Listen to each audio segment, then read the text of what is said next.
पण आम्ही एक दुसरे वैरी नाही किंवा दुश्मन नाही असं म्हणणं त्यांचा सांगण्याचा उद्देश होता. त्यांचं मी स्वागत करतो त्यांच्या या विधानाचं, पण प्रत्यक्षामध्ये हे विधान हे कृतीमध्ये दिसलं पाहिजे. महाराष्ट्राच्या आणि नांदेड जिल्ह्याचा विषय, कारण मी नांदेड जिल्हा पालकमंत्री या नात्याने नांदेडमध्ये जे काही विकासात्मक कामं घेण्यासंदर्भामध्ये जो 2.5 वर्षामध्ये प्रयत्न केला, ज्याची अंमलबजावणी मोठ्या प्रमाणावर झाली आणि जी कामं आजही अविरतपणे सुरू आहेत, ही कामं पूर्णत्वास गेली पाहिजे अशी नांदेडच्या जनतेची अपेक्षा असणं स्वाभाविक आहे. त्यामुळे माझी अपेक्षा एवढीच आहे की हे कुठल्याही सरकार ही निरंतर प्रक्रिया आहे आणि येणाऱ्या सरकारने, मग आपल्याला आठवत असेल की 14 ते 19 या मागील काळामध्ये तत्कालीन सरकार भाजपचं जे होतं, त्या सरकारच्या कालावधीमध्ये मराठवाड्याचा आणि विशेषतः नांदेडचा विकास हा खुंटला होता. मी आल्यानंतर सगळी रखडलेली कामं मार्गी लावण्याचा मी प्रयत्न केला. पण या मागील 5 वर्षाच्या कालावधीमध्ये मराठवाड्यावर अन्याय झाला, नांदेडचाही विकास खुंटला, ही वेगळ्याने सांगायची गरज नाही. पण तेच मागील 2.5 वर्षामध्ये नांदेड जिल्ह्यामधल्या पायाभूत सुविधा, सिंचन सुविधा, आरोग्य, शिक्षण अशा काही क्षेत्रासाठी अतिशय महत्त्वाचे मोठे निर्णय माझ्या कालावधीमध्ये घेतले. जालना नांदेड समृद्धी महामार्ग हा मार्गाचा निर्णय पायाभूत सुविधा समिती जी मुख्यमंत्र्यांच्या अध्यक्षतेखाली आहेत आणि राज्याचे विद्यमान मुख्यमंत्रीसुद्धा त्या समितीचे सदस्य होते त्या मागच्या कालावधीमध्ये, त्या समितीमध्ये हा निर्णय झाला. 180 किलोमीटरचा साधारण 12,000 कोटी रुपयाचा प्रकल्प आता भूसंपादनाच्या एकंदरीत स्थितीमध्ये आहे. अलाइनमेंट फायनलाइज झाली, जागा निश्चिती झाली, आर्थिक तरतुदीसंदर्भातसुद्धा पुरवणी मागण्यामध्ये तरतूद करण्यात आली. पण नंतर मध्ये वावड्या असं उठल्या की हा रद्द करण्याचा काही मानस आहे म्हणून. पण मोपलवार जे याचे MD आहेत त्यांनी खुलासा केला की तसं अद्याप काही असे आदेश कुठले प्राप्त झालेले नाहीत. आता अधिकाऱ्यांचं म्हणणं आणि शासनाचं म्हणणं यात फरक आहे. त्यामुळे माझी अपेक्षा आहे की हा सुद्धा विषय मार्गी लागावा आणि मराठवाड्याचा अतिशय महत्त्वाचा विषय जो आहे पायाभूत सुविधाच्या बाबतीमधला, हा अतिशय महत्त्वाचा प्रकल्प राहणार आहे. मुंबई, जालना, नांदेड, हैदराबाद या बुलेट ट्रेनच्या विषयी मुख्यमंत्र्यांना आम्ही विनंती करून पंतप्रधानांना पत्र लिहायला लावलं. ते पंतप्रधान नरेंद्र मोदींच्याकडे हे पत्र पण आहे. आणि मध्यंतरी ज्यावेळेस आम्ही त्यांना मराठा आरक्षणासंदर्भात भेटलो त्यावेळेससुद्धा ह्याचा उल्लेख आम्ही केला की हे काम मराठवाड्यासाठी महत्त्वाचं आहे. मुंबईला पोचायला 12-13 तास लागतात, त्यामुळे ही बुलेट ट्रेनसुद्धा झाली पाहिजे. नांदेड लातूरला जोडणारा 100 किलोमीटरच्या मार्गाचा निर्णय राज्य सरकारने घेतलेला आहे आणि केंद्र सरकारच्या प्रतीक्षेमध्ये हा विषय आहे. आता हा शेवटचा ह्या अवधीमध्ये झालेला निर्णय आहे. तर त्या निर्णयालासुद्धा पुढं गती देण्याचं काम विद्यमान सरकार करेल अशा प्रकारची अपेक्षा आहे. मध्य गोदावरीमध्ये 19 TMC तर 44 TMC पेनगंगेमध्ये अशा एकूण 64 TMC पाणी मराठवाड्यासाठी मध्यंतरीच्या काळामध्ये जयंतराव पाटलांच्या मागे लागून आम्ही ते करून घेतलं. आणि त्यामध्ये नांदेड जिल्ह्यातील 40 नवीन प्रकल्प हे तसेच पेनगंगेवरील 7 उच्च पातळीचे बंधारे हाही निर्णय घेण्याचा निर्णय हा जयंतराव पाटलांच्या मंत्रालयाने घेतलेला आहे. म्हणजे अपेक्षा आहे की हा विषय त्याला जी काही पुढची जी प्रोसेस आहे, त्या निविदा काढून जे पुढची जी प्रोसेस आहे ती मार्गी लागावी आणि मराठवाड्याचे पाणी मराठवाड्याला मिळालं पाहिजे. त्याचबरोबर लेंडी प्रकल्पासाठी 2033 कोटी रुपयाची सुधारित प्रशासकीय मान्यता ही देण्याचा निर्णयसुद्धा मागच्या काळात झाला, आपल्या शासनाच्या काळात झाला. आणि त्यामध्ये 169 कोटी रुपयाचं स्वेच्छा पुनर्वसन करण्याच्या योजनेसाठी सुद्धा मान्यता देण्यात आली. त्यामुळे लेंडी प्रकल्पाचा जो सगळ्यात महत्त्वाचा विषय होता, कारण गेल्या 12 ते 15 वर्षापासून प्रकल्प लांबलेला आहे, त्यामुळे त्याला रिवाईज ॲडमिनिस्ट्रेटिव्ह अप्रुव्हल लागत होतं. ते 2033 कोटीचं सुधारित प्रशासकीय मान्यता आणि 169 कोटी रुपयाचं स्वेच्छा पुनर्वसन अशा दोन्ही प्रकारचे महत्त्वपूर्ण निर्णय आपल्या सरकारने घेतलेले आहेत. मित्रहो, त्याचबरोबर अतिवृष्टी व पूर परिस्थितीमुळे बाधित झालेला विषय होता.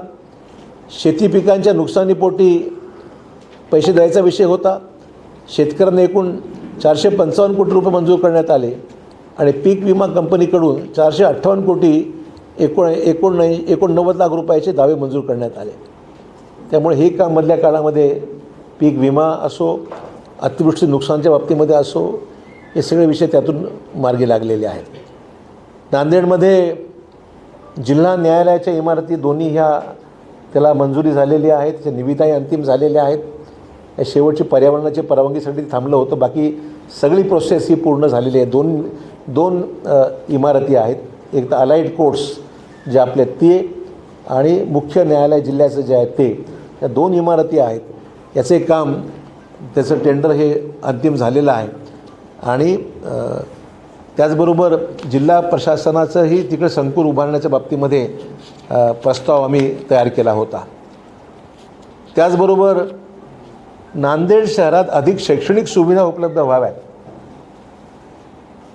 यासाठी नांदेड येथे मुलांसाठी व मुलींसाठी वसतिगृहाच्या बांधकामास मान्यता दिली. आपण पाहाल की विद्यापीठाच्या कॅम्पसमध्ये असो, इंजिनिअरिंग कॉलेजच्या कॅम्पसमध्ये असो, त्या ठिकाणी किंवा मेडिकल कॉलेजच्या कॅम्पसमध्ये असो, नवीन हॉस्टेल्सची मान्यता त्या ठिकाणी मिळून घेण्यात आलेली आहे. नवीन नर्सिंग कॉलेज नांदेडला सुरू झालेलं आहे. BEd कॉलेजला जागा व बांधकामाचं BEd कॉलेजसुद्धा विद्यापीठाच्या परिसरामध्ये देण्याचा निर्णय झालेला आहे. आणि डॉक्टर शंकरराव चव्हाण स्पर्धा परीक्षा केंद्र व वसतिगृह ह्याला त्याचे बांधकाम मागच्या वेळेस भूमिपूजनाचं काम सुरुवात झालेली आहे. त्यामुळे हे सगळे शैक्षणिकदृष्ट्या महत्त्वाचे निर्णय हे मागच्या कालावधीमध्ये हे घेण्यात आलेले आहेत. कोरोनाच्या काळातसुद्धा आपण पाहाल की आरोग्य यंत्रणेचं बळकटीकरणाचं काम असो, कोविड केअर सेंटरच्या माध्यमातून ऑक्सिजन टँक्स आपल्या नांदेडमध्ये अनेक ठिकाणी झाल्या, जिल्हा मुख्यालयाला झाल्या, तालुक्याला झाल्या, RT-PCR लॅब 2 ठिकाणी झाल्या नांदेडमध्ये आपल्या. आपण पाहिलं विद्यापीठाची झाली, मेडिकल कॉलेजची झाली आणि जिल्हा सामान्य रुग्णालयाला 300 खाटांचं करण्याचा निर्णय, आपलं जे मेन सिव्हिल हॉस्पिटल आहे ते सुद्धा 300 खाटांचा ज्याला प्रशासकीय मान्यता देण्यात आलेली आहे, ते सुद्धा काम मार्गी लागावं अशी अपेक्षा आहे. त्यामुळे आरोग्य सुविधांची दर्जोन्नती करण्यात आलेली आहे, बळकटीकरण करण्यात आलेलं आहे. आता सगळ्यात महत्त्वाचा मुद्दा जो कोरोनाच्या काळामध्ये ज्या गोष्टी आवश्यक होत्या, त्यामुळे नांदेड जिल्ह्यामध्ये एकंदरीत खूप याचा फायदा ह्या निश्चित होणार आहे.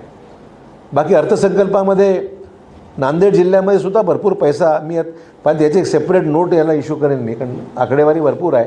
मला वाटतं त्यात तुम्हाला काही सांगायला तयार आहे, पण आता आहे माझ्यासमोर.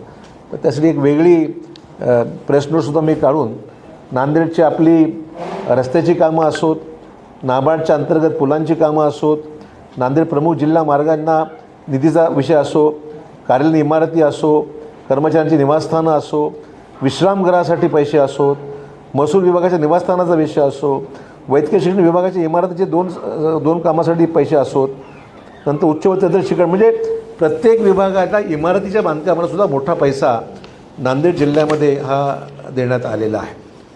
त्याचबरोबर आपल्याला कल्पना आहे की संपूर्ण राज्यामध्ये एशियन डेव्हलपमेंट बँकेच्या माध्यमातून अतिशय कमी व्याजाने साधारण 5,000 कोटीपेक्षाही जास्त रक्कम हा जो दुसरा टप्पा आहे तोही त्याला मान्यता दिलेली आहे.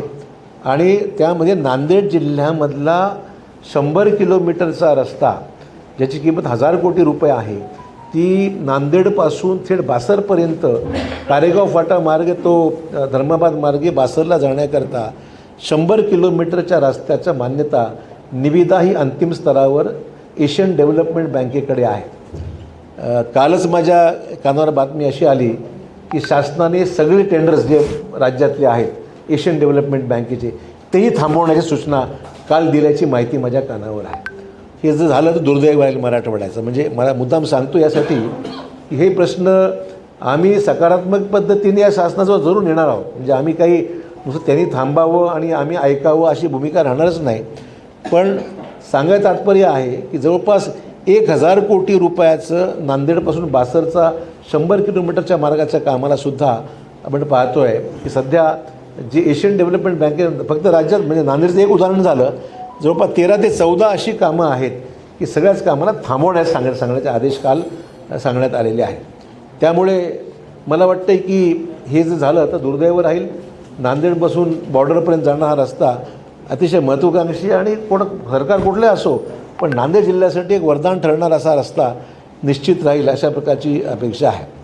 त्यामुळे या सगळ्या कामाला पैसा हा परत नांदेड शहरामधली 150 कोटी रुपये चर्चा सध्या रोज पेपरमध्ये सुरू आहे. आपल्याला कल्पना आहे की ही कामं मंजूर झाली.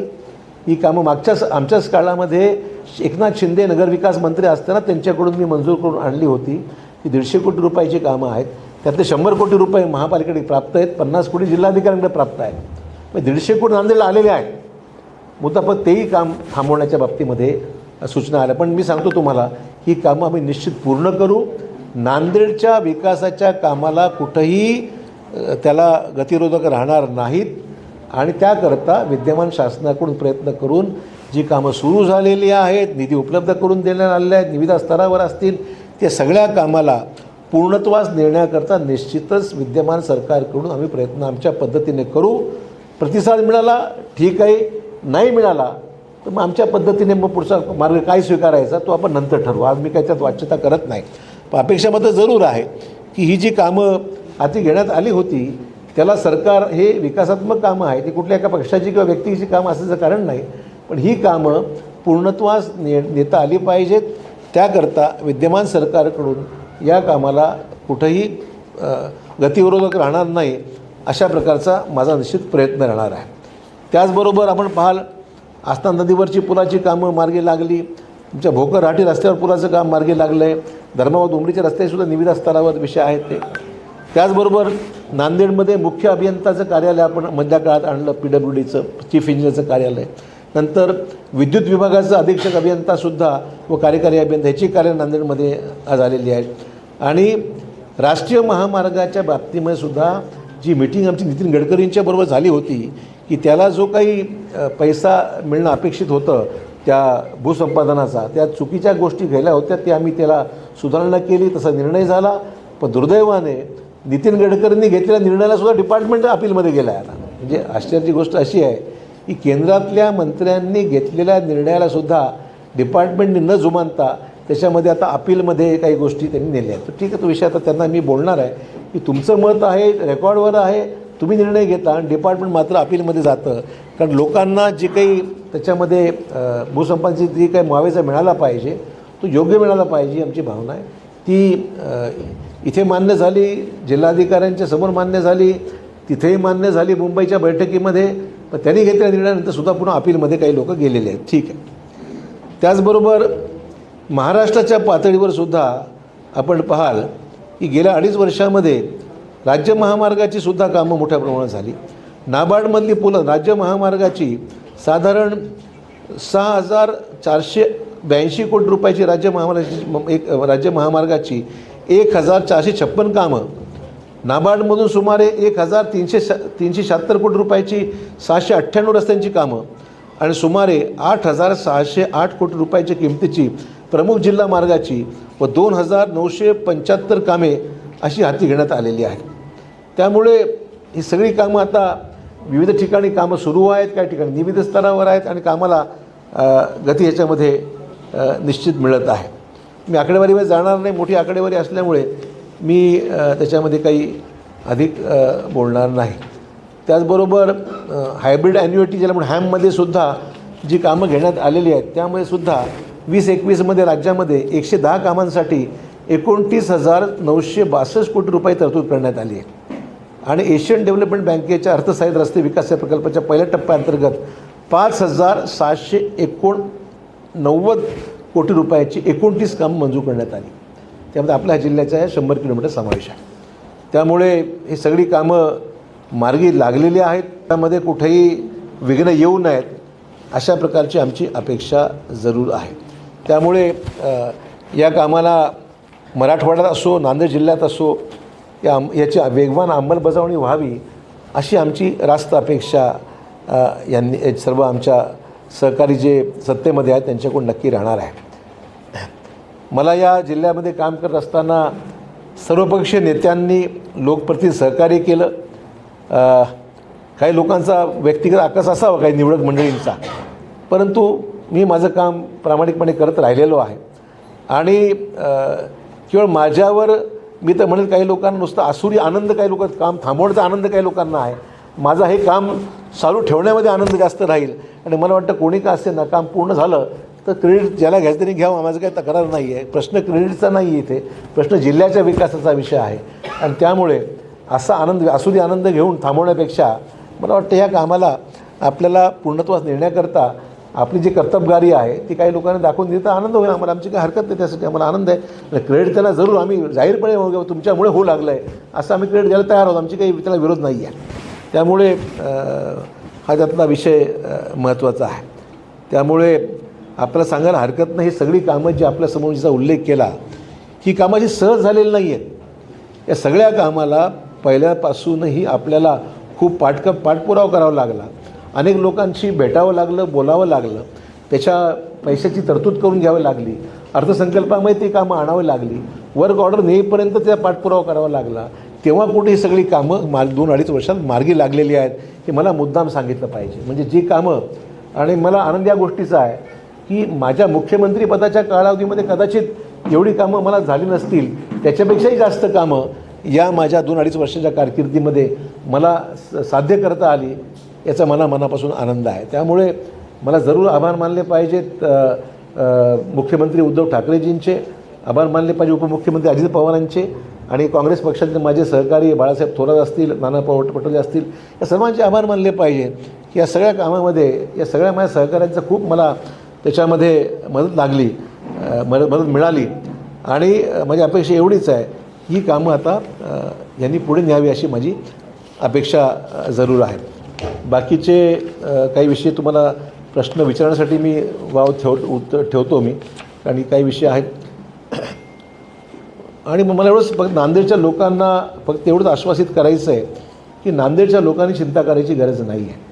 हे मला, कारण की मी वृत्तपत्रात बातम्या ऐकतो, वाचतो, चिंता जरूर आहे. लोकांना स्वाभाविक आहे, सत्तांतर झाल्यामुळे जिल्ह्याचं कसं होणार ही लोकांची अपेक्षा असणं स्वाभाविक आहे. मला आश्वस्त करायचं माझ्या नांदेडवासियांना की त्यांनी माझ्यावर भरभरून प्रेम केलं आणि त्या प्रेमापोटी मला भरपूर ताकद मिळाली, काम करता आलं.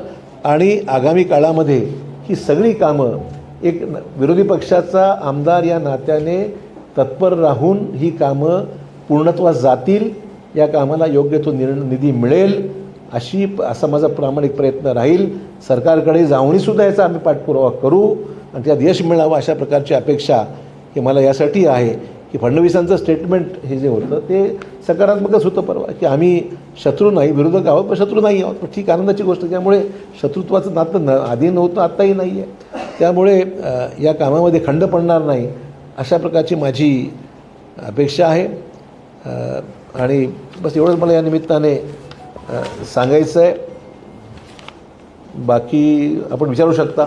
आणि त्यानंतर एक पुढची घोषणा जी आहेत ते शंकरराव चव्हाण साहेबांच्या जयंती 14 तारखेला, त्या निमित्ताने एक वेगळी माहिती तुम्हाला हे देतील. पण आधी आपले प्रश्न संपूर्ण मग आता ठीक. Okay okay.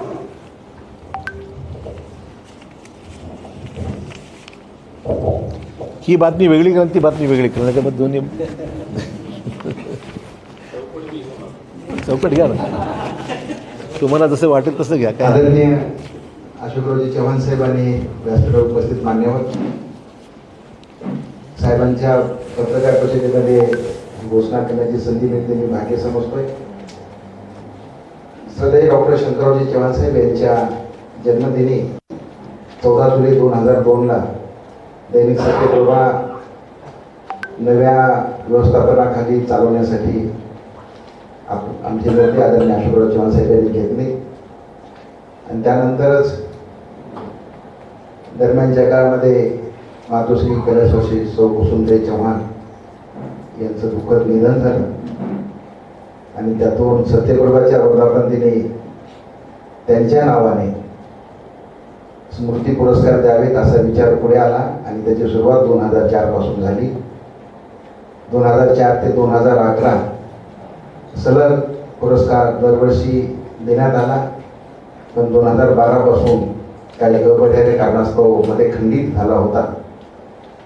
मराठवाडा पातळीवर हा पुरस्कार मागे देण्यात आला, पण यावर्षी आदरणीय अशोकरावजी चव्हाण साहेब यांचं मार्गदर्शन आणि सूचनेनुसार महाराष्ट्र पातळीवर आता कैलासवासी सौ कुसुमताई चव्हाण पुरस्काराची घोषणा करण्यात आलेली आहे. महाराष्ट्रातल्या नामवंत वेगवेगळ्या क्षेत्रातील माणसांना पुरस्कार दिलेला आहे. 14 जुलैला हा सोहळा होणार असून कुसुम सभागृहात सकाळी 10:30 वाजता या कार्यक्रमाच्या अध्यक्षस्थानी आदरणीय माजी मुख्यमंत्री अशोकराव चव्हाण साहेब असतील, तर ज्यांच्या शुभ हस्ते आम्ही देणार आहोत ते आदरणीय माजी जलसंपदा मंत्री जयंतराव पाटील साहेब यांच्या शुभ हस्ते पुरस्कार वितरण सोहळा होईल. यासोबतच जुन्या पिढीतील सिने अभिनेते आणि दिग्दर्शक महेशजी कोठारे आणि नव्या पिढीतील अभिनेते आदरणीय आदिनाथ कोठारे विशेष यांची उपस्थित राहणार आहे. त्यासोबतच जिल्ह्यातील महाविकास आघाडी सरकारमध्ये असलेले सर्व आजी माजी आमदार, महापौर आणि तिन्ही पक्षाचे जिल्हाध्यक्ष यांचीही या कार्यक्रमात उपस्थित राहणार आहे. या कार्यक्रमामध्ये जो मेन गाभा आहे तोच मी सांगायचा मुद्दाम पाठीमागे ठेवलेला आहे. यामध्ये यावर्षीचा कैलासवासी सौ कुसुमताई चव्हाण स्मृती पुरस्कार ज्यांना 5 जणांना घोषित केलेल्या क्षेत्रामध्ये, त्यामध्ये रामायणाचार्य म्हणून ज्यांची देशभर ख्याती आहे आणि त्यांच्या प्रवचनातून त्यांनी समाज प्रबोधन करण्याचं मोठं काम केलं आहे असे खबरोबर रामराव महाराज ढोक यांना हा पुरस्कार देण्यात आलेला आहे. आमच्या समितीचे सर्व सदस्य तर सावंतसाहेब होते, अभिजितराव देशमुख होते, साहेबांच्या अध्यक्षतेखाली पोकरणाजीमध्ये या विषयामध्ये आम्ही त्यांचाही सल्ला घेतलेला आहे. तर रामराव महाराज ढोक खबरोबर यांना हा पुरस्कार दिला. त्यासोबतच आपल्या नांदेड जिल्ह्याचा ज्यांना अभिमान वाटतो, कोविडच्या काळात ज्यांनी फार मोठं काम केलं आणि माझे मुख्यमंत्र्यांचे सल्लागारही राहिले होते माजी मुख्यमंत्र्यांचे, असे नांदेडचे मन आयुक्त काही दिवस ज्यांनी काम केलं आणि जिल्हाधिकारी आणि सचिव म्हणून मोठ्या प्रमाणात काम केलं असे माजी सनदी अधिकारी डॉक्टर दीपक म्हैसेकर साहेब. उद्योग क्षेत्रामध्ये ज्यांचं नाव आशिया खंडात पसरलेलं आहे, ज्यांचा उद्योगाचा फार मोठा डोलारा म्हणतो उभा केला, त्यांनी आपल्या 8 वेगवेगळ्या कारखान्यांच्या माध्यमातून ते शेतकरी देसरडा औरंगाबादचे. त्यासोबतच आपण ज्यांना टीव्हीवर नेहमी पाहतो असे पर्यावरणवादी विचारवंत समीक्षक स्तंभलेखक आदरणीय डॉक्टर विश्वंभर चौधरी आणि महिला सक्षमीकरणात ज्यांचं एक नाव आम्ही घेतलेलं आहे त्या कॅप्टन स्वाती महाडिक यांना हा पुरस्कार दिला आहे. स्वाती महाडिकच्या विषयी एवढं सांगता येईल की जेव्हा त्यांचे पती संतोष महाडिक यांना शहीद झाले, कर्नल होते आणि त्यानंतर त्यांना 2 मुलं होती, ती 2 मुलं हॉस्टेलला ठेवून त्या मातेने करारीपणाने देशभक्तीचा निर्णय घेतला आणि लष्करी सेवेची परीक्षा उत्तीर्ण होऊन त्या कॅप्टन पदावर उत्तर ललितपूर येथे आहेत, त्यांचा सन्मान झाला पाहिजे असं आमच्या कमिटीला वाटलं. म्हणून स्वाती महाडिक यांच्यासह ह्या 5 जणांचा सन्मान सोहळा 14 जुलैला सकाळी 10:30 वाजता आयोजित केलेला आहे. एक सविस्तर प्रेस नोट मी तुम्हाला देणार आहे आणि ईमेलवर सगळ्यांनाच मी पाठवणार आहे. तर या कार्यक्रमाची जास्तीत जास्त प्रसिद्धी द्यावी अशी मी आपणास विनंती करतो. धन्यवाद. दुसरा विषय आहे ना, दुसरा एक महत्त्वाचा विषय जो शंकरराव चव्हाण साहेबांच्या जन्मदिनीच हा कार्यक्रम सायंकाळी आहे.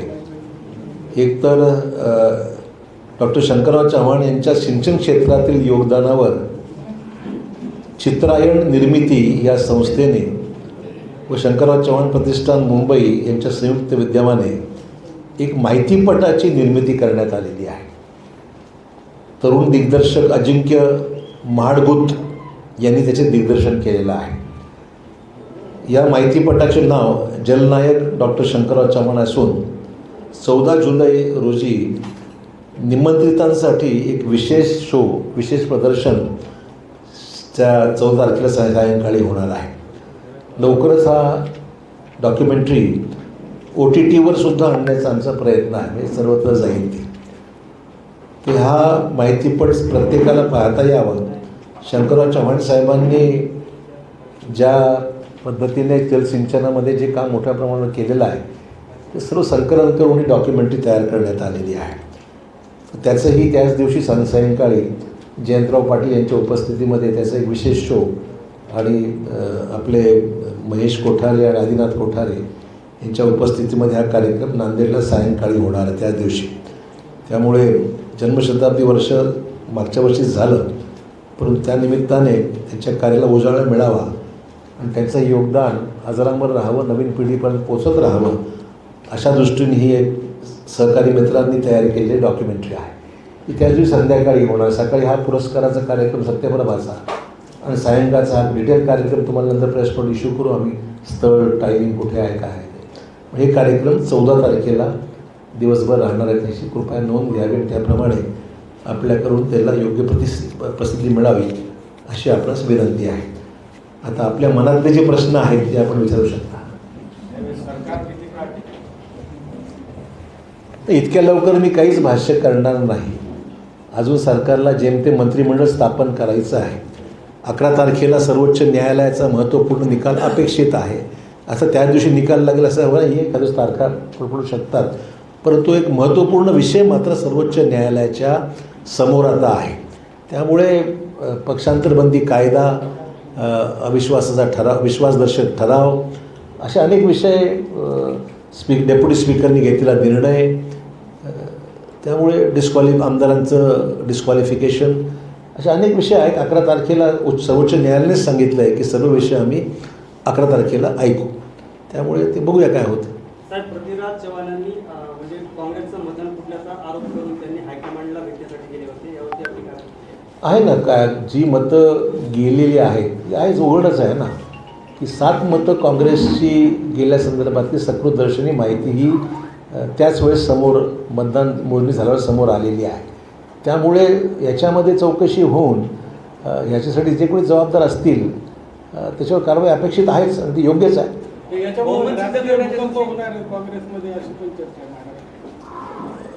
असं माझ्याकडे तर अशी काय भूकंपाची माहीत नाही. तुमच्याकडे काही यंत्र असेल तर मला सांगा, पण माझ्याकडे अशी माहिती माझ्याकडे तरी नाही. विश्वासदर्शक ठरावाच्या दिवशी आपल्यासह अन्य काही आमदार जे आहेत त्या दिवशी म्हणजे उशिरा होते त्या ठिकाणी गेले, तर तुमच्यावरती टीका होते, याबद्दल टीका होणं अपेक्षितच आहे. पण मला मुद्दाम एक खुलासा केला पाहिजे की सभापती अध्यक्षाच्या निवडीच्या वेळेस आम्ही विरोधात मतदान केलंच आहे ना. महाविकास आघाडीच्या बरोबरच मतदान आम्ही केलेलं आहे. दुसऱ्या दिवशी फक्त पोचायला 3च मिनटं उशीर झाला. नॉर्मल प्रथा अशी असते की अगोदर चर्चा होते आणि मग ठराव मतास टाकला जातो. ही प्रथा आत्तापर्यंत राहिलेली आहे माझ्या माहितीप्रमाणे. परंतु त्या दिवशी आम्ही पोचायला 3-4 मिनटं उशीर झाला आणि आम्ही सभागृहाच्या लॉबीमध्ये पोचेपर्यंत, मग लॉबीमध्ये गेलो, सभागृहाच्या बाहेर जी लॉबी असते तिथे पोचलो, तोपर्यंत दरवाजे बंद झाले होते. बस मी एकटाच नव्हतो, जवळपास 12-13 लोकं होती. त्याच्यामध्ये राष्ट्रवादीची काही लोकं होती, काँग्रेसची काही लोकं होती जी सकाळी 2-3 मिनिटांनी उशिरा पोचली होती. आपले काही आमदार पळत गेल्याचे फोटो आपण पाहिले असतील बऱ्याच ठिकाणी. म्हणजे ते तर आमच्या नंतर उशीर आल्याची माहिती आहे मला. हां, ते पळत आले ते. हां, नाही मला माहीत नाही. असं आहे, नाही नियम बरोबर आहे तो. एकदा मतदानाची प्रक्रिया सुरू झाल्यानंतर सर्व दरवाजे लॉक होतात आणि त्यावेळेस मध्ये कोणाला जागा, मोजणीचा प्रश्न असतो, विषय असतात. त्यामुळे मी त्यांना दोष देत नाही. आणि आम्ही सभापती अध्यक्षाकडे चिठ्ठी पाठवली होती की आम्ही एवढे आमदार बाहेर आहोत, आपण अनुमती द्यावी. त्यांच्याकडून प्रतिसाद नंतर येणं अपेक्षित नव्हताच, कारण की ते ऑलरेडी लेट झालं होतं. त्यामुळे त्यांना काही दोष मी देणार नाही. परंतु तसं का असतं, समजा तुमच्या मनात जे आहे की आम्ही लेट का झालो, तसं असतं तर आम्ही गेलोच नसतो ना तिकडे. हे आता साधं गणित आहे. तसं काही मनात वेगळं असतं तर आम्ही सभागृहातच गेलो नसतो. आम्ही सभागृहात गेलो, लॉबीमध्ये पोचलो, पण जाईपर्यंत दरवाजे बंद झाले होते. त्यामुळे त्याला इलाज नव्हता. महाविकास आघाडी सरकारमध्ये फक्त शिवसेनेच्या आमदारांची कामे होत नाहीत असा सतत आरोप होतोय. दरम्यान राष्ट्रवादी काँग्रेस पक्षाचे जे आमदार आहेत त्यांना अजित पवारांनी जास्तीचा निधी दिला असंही बोललं जातं, काय सांगणार आहे? असं आहे की मला याच्यामध्ये फक्त एवढं सांगता येईल, नांदेड जिल्ह्याचा पालकमंत्री या नात्याने शिवसेनेच्या आमदाराच्या मतदारसंघात सगळ्यात जास्त कामे नांदेडमध्ये झाली की नाही आपण तपासून बघा. नांदेड उत्तरचं उदाहरण मी देतो. सगळ्यात जास्त कामं दक्षिणला दिलेच, पण दक्षिणपेक्षा जास्त पैसा उत्तरला दिल्याची तुम्ही माहिती आहे. जी काही कामं सुरू आहेत नांदेड शहरामध्ये, उत्तरमध्ये पैसे जास्त दिले गेले. दुसरी गोष्ट, अर्थसंकल्पीय तरतुदीच्या वेळेस मला आठवते एकनाथ शिंदे माझ्याकडे स्वतः आले. त्यांनी सांगितले आमच्या आमदारांना एवढे पैसे द्या, अमुक तमुक. मग मुख्यमंत्र्यांकडे आम्ही दोघंही मिळून गेलो, मुख्यमंत्री चर्चा केली आणि मुख्यमंत्र्यांच्या सांगण्याप्रमाणे जे काही पैसे देणं अपेक्षित ते सुद्धा त्या अर्थसंकल्पात तरतूद शिवसेनेच्या आमदारांसाठी विशेष करण्यात आली. मला मुद्दाम बाकीचं मला माहीत नाही, पण माझ्या विभागापुरती मी सांगतो की मुख्यमंत्र्यांच्या साक्षीने मी, एकनाथ शिंदे, अजित पवार त्या मीटिंगमध्ये होते, मुख्यमंत्री त्यांच्या उपस्थित जे काही निर्देश मला दिले मुख्य त्याप्रमाणे पालन पूर्ण झालं आहे. त्यामुळे माझ्या विभागापुरती विषय मी बाकीच्याचं मी काही सांगू शकत नाही. त्यांनी तेच तरी बघावं.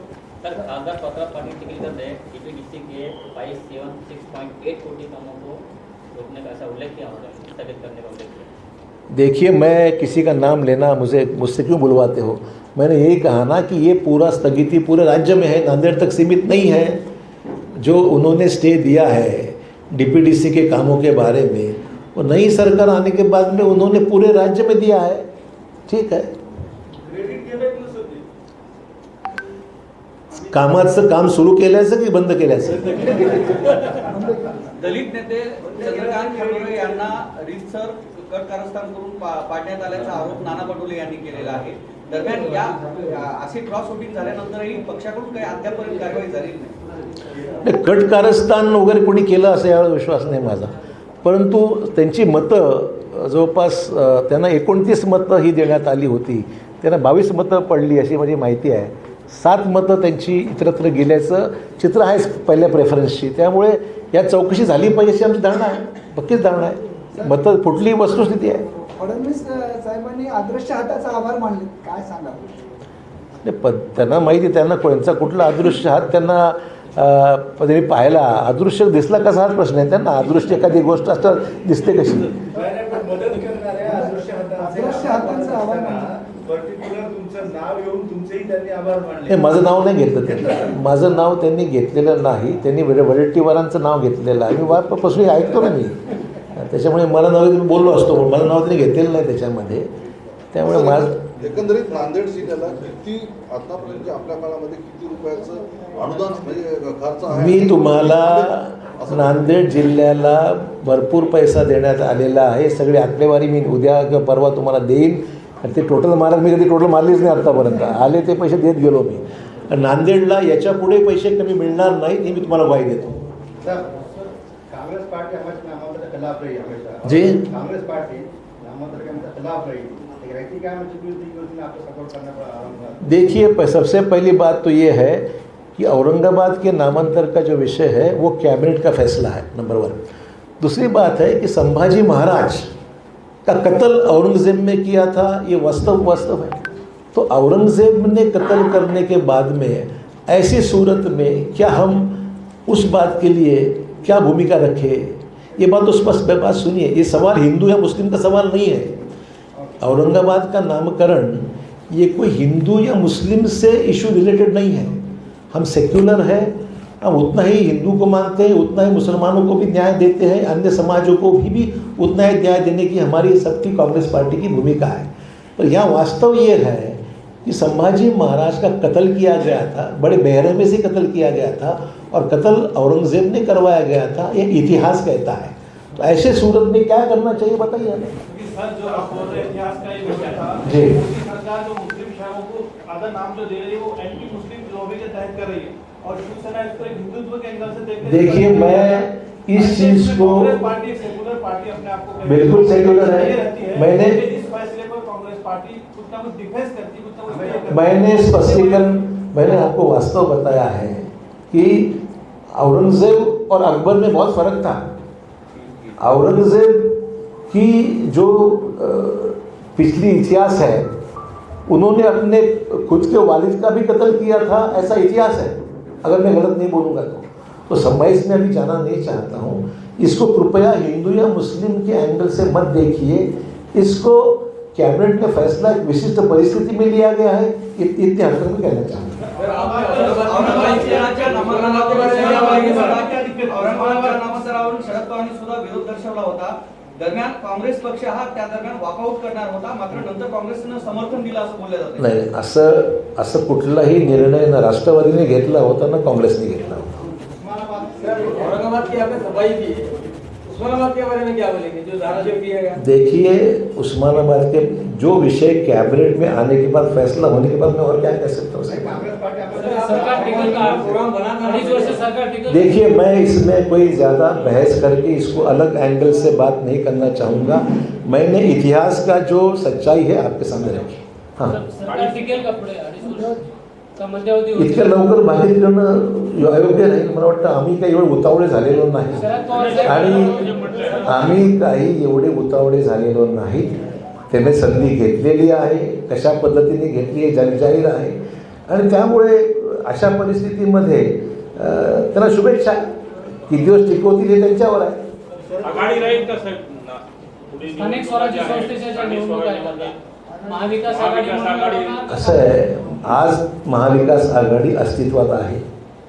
अजूनही त्याच्यात कुठला बदल झालेला नाही.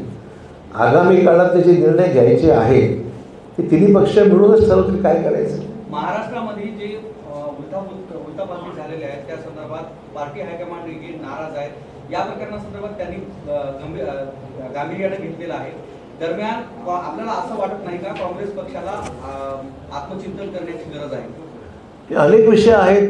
काँग्रेस पक्षाचं उदयपूरला अधिवेशन झालं, शिर्डीलाही त्याचा पाठपुरावा झाला, जिल्हा पातळीवर सुद्धा अंमलबजावणी करण्याची प्रक्रिया सुरू झालेली आहे आणि काँग्रेस पक्षाने हा विषय गांभीर्याने घेतलेलाच आहे. महाराष्ट्रात फक्त तुम्ही एकट्याने जिल्हा स्तरावर मेळावा घेतला, अन्य जिल्ह्यात असं का होत नाही? घेतलेलं आहे. जे अन्य जिल्ह्यात सुद्धा झाले बऱ्याच ठिकाणी, काही जिल्ह्यात राहिला असेल. मध्यंतरी या 15 दिवसाचा कालावधी हा राजकीय फारच अस्थिर परिस्थिती होती, त्यामुळे स्वाभाविक काही ठिकाणी उशीर झाला असेल.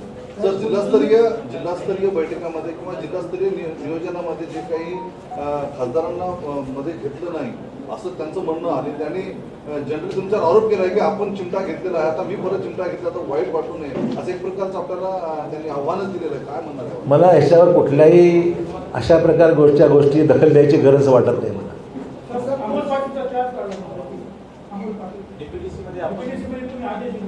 मी काही अजून VPDC नंतर काय घडलं अजून माहिती घेतलेली नाही, माहिती घेईन मी.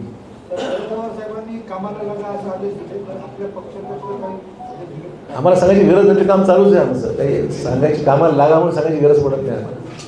तर तुम्ही पुन्हा पक्ष संघटनेकडे वळणार आहात का? प्रदेशाध्यक्ष असताना काँग्रेसला माझे मी काम नेहमीच पक्षाचं करत राहते. नेहमीच नाही, पुन्हा येईल तसं काय आहे का?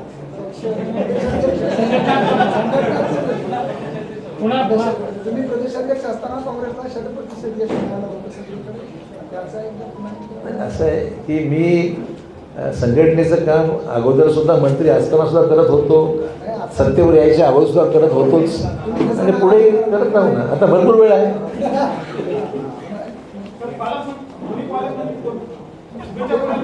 हा महत्वाचा विषय आहे. मला जर विचारलं, खासीत मत आहे मला, त्यांनी काही माझं ऐकावं असं काही अपेक्षित नाही आहे. बालाजी कल्याणकरांनी एवढा त्याग केला असल्यामुळे असं मला वाटतं की एकनाथ शिंदे साहेब त्यांची दखल जरूर घेतील असं मला वाटतं. बालाजी कल्याणकरांना पालकमंत्री करावा असं मी सांगितलं नुकसान होईल. उलट मी सांगितलं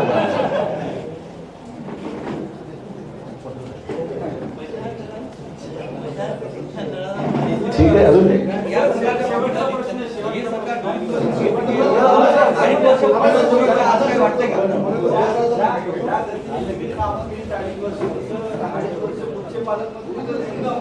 अशी अपेक्षा आहे माझी. हे बा, येणारा पालकमंत्री कोणी असो, कुठल्याही पक्षाचा असो, आमचं म्हणणं एवढंच आहे, जी जिल्ह्याची विकासाची परंपरा आहे ती कायम टिकली पाहिजे आणि ह्याच्यापेक्षा दुपटीने काम करावं अशी माझी अपेक्षा आहे. माझं व्यक्तिगत आणि माझ्या पक्ष सहकार्याचं व्यक्तिगत त्यांना पूर्ण सहकार्य राहील, मी साहेब सांगतो.